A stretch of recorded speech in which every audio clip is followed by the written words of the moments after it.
Mas para onde são levados os animais apreendidos pela polícia e pelo IBAMA? Eis a questão.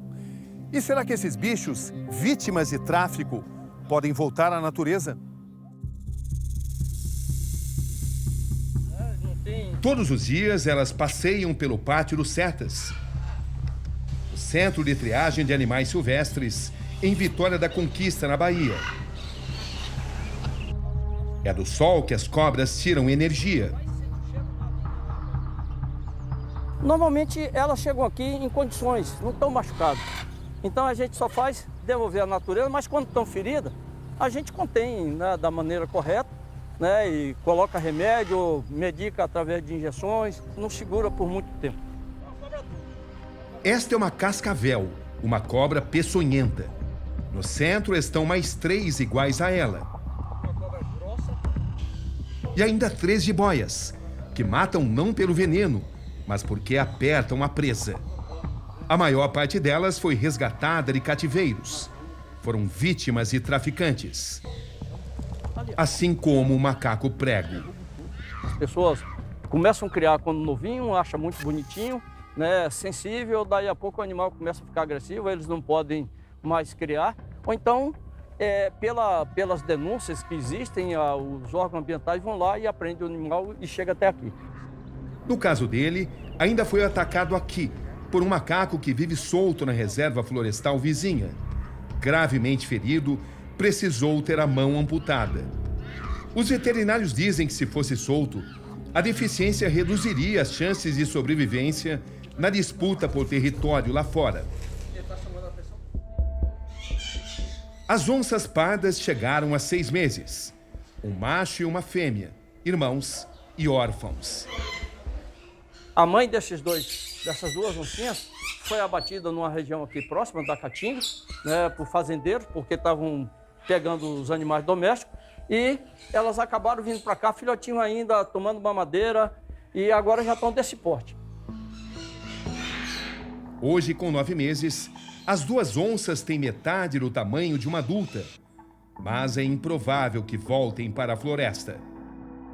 Primeiro que elas precisariam ter um treinamento com presa viva, né, para aprender a caçar.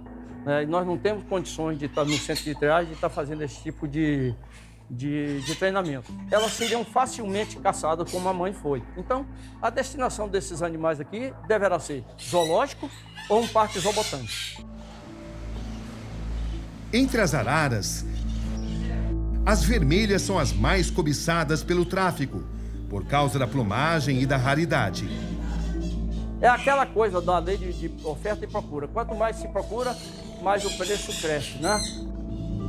As araras canindé já estariam voando se estivessem em liberdade.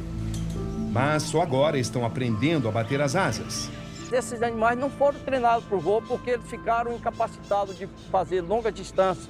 Se a gente devolver um animal à natureza sem essa capacitação, como é que ele vai buscar alimento distante numa época de seca, por exemplo? Então, ele tem que ser treinado voo aqui para adquirir novamente essa capacidade de voo para a gente fazer a devolução.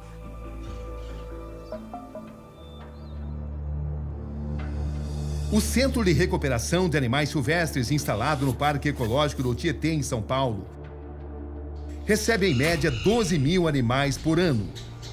A maioria, aves apreendidas durante o transporte, em feiras ou em casa, criadas feito bichos de estimação. Nessa primeira ala ficam os tucanos. Esses são tucanos grandes, mas normalmente como é que eles transportam um tucano? Para venda, geralmente os animais são filhotes. Então são pegos pequenininhos, às vezes sem penas, né? Absolutamente indefesos, amontoados numa caixa ou em malas ou em carros, partes escondidas dos carros. Nessa outra ala são as araras. É muito comum, inclusive, o brasileiro ter em casa, né? A gente vê que tem muitas famílias que têm uma arara em casa. Araras e papagaios. E papagaios, isso é muito comum. Infelizmente é muito comum. As pessoas acham que é bonito, é um animal que tem a habilidade de imitar a voz humana e por isso é interessante ter em casa. Só que é um pecado, né? Porque é um animal que voa, que vive aos pares, que vive em grandes grupos e ele fica completamente cerceado da sua liberdade. No caso das araras e papagaios, eles chegam machucados também? Olha, esses animais filhotes, eles são alimentados com papa, né? Eles não têm habilidade de comer sozinhos ainda. No ninho, os pais estariam dando comida. Quando eles são comercializados, as pessoas dão papa de fubá, né? Pobre pra caramba e geralmente muito quente. Então, pelo menos 10% dos filhotes de papagaios que a gente recebe tem queimaduras no papo. Às vezes até perfuradas, porque a temperatura é inadequada da comida. A gente chega a receber 500, 600 filhotes de papagaio de uma única apreensão. Então, você imagina que isso é uma fração minúscula do que acontece na realidade. O centro mantém em alojamento uma média de 1.500 animais. Só nessa outra ala são 5 macacos, a espécie deles. Macaco prego. Como é que eles são traficados, os macaquinhos? Esses animais são pegos muito filhotes e até quase 1 ano de idade eles ficam nas costas das mães dos pais, na família de macacos. Então, para pegar um filhote de macaco prego, você tem que abater a mãe. E esse animal é vendido como um nenê. A estimativa é que apenas 1 em cada 10 animais traficados chegue ao consumidor final. Os outros 9 morrem pelo caminho. Para o traficante, esses animais são descartáveis, né? Ele vai lá e pega de novo e vende de novo, não faz mal que morra. A população desta ONG no interior de São Paulo está condenada a viver para sempre em cativeiro. São cerca de 200 animais adultos, capturados ainda filhotes, que ficaram afastados da natureza por muito tempo. São animais que foram subnutridos, né? Então que são fracos, ou que cresceram de repente tortinhos. A gente tem ave que passou muito tempo em cativeiro pequeno, então tem atrofia muscular, não conseguiria voar de novo. Os cachorrinhos do mato são animais que não tiveram processo de aprendizagem de como caçar, mas todos em comum, infelizmente, essa necessidade de permanecer o resto da vida em cativeiro. A maior parte foi apreendida em casas ou apartamentos. Como a vovó Elza, uma fêmea de macaco prego. Ela tem 40 anos e 40 de cativeiro. Esse daqui é o recinto onde a macaquinha vovó Elza vive isolada, sozinha. O pessoal aqui do sítio chegou a colocá-la na convivência com outros macacos prego, mas não deu muito certo. Os outros acabaram batendo nela, ela ficou ferida e precisou vir para o isolamento. Agora que seria um momento dela ter uma vida digna, de voltar para um grupo, né, de reaprender a ser, né, macaco. Então hoje, além de tudo que o tráfico já tirou dela também, né, ainda tirou a possibilidade de ela conseguir viver em grupo, que é uma característica da espécie. Vem cá, vovó. Vem, vovó.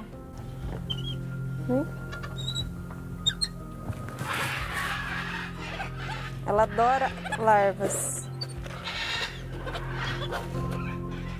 Olha só, a gente vê que ela tem algumas falhas nos pelos, tanto no rabo quanto aqui na cabecinha dela. Isso é resultado do tempo prolongado em cativeiro. Segundo os veterinários, quando eles mostram os dentes assim, significa que estão assustados, que estão um pouco acuados até, incomodados com o que está acontecendo ao redor. Então a gente tem a falsa impressão de que ela está sorrindo, mas na verdade não está. Você desconfia que tem alguma relação com os maus tratos que ela sofreu. Eu acredito que sim, né?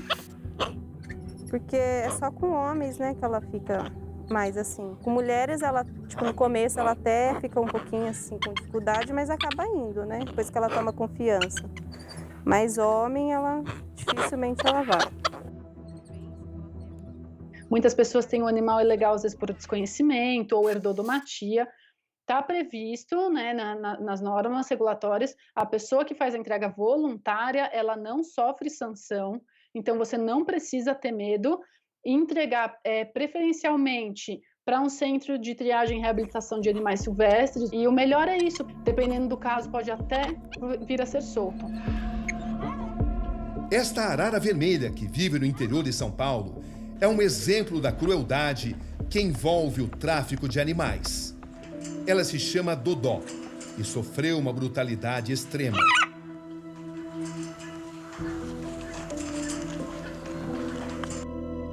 Ela teve os 2 olhos queimados com cigarro, perdeu a visão, né, e está aqui hoje, não enxerga absolutamente nada, está adaptada ao recinto dela, consegue comer, consegue subir, descer. Posso chegar pertinho dela, que ela percebe que eu estou aqui, mas ela não me enxerga, não percebe nada, mas sente a presença. Viu? Todo canto do recinto tem puleiros que partem do chão para a tela, né?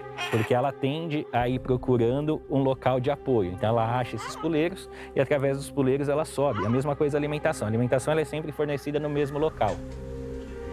Por que os traficantes fazem isso? Araras são animais que acabam, em alguns momentos, principalmente na época reprodutiva, ficando mais agressivas, né? Então é comum a gente ver esse tipo de atitude por simples retaliação.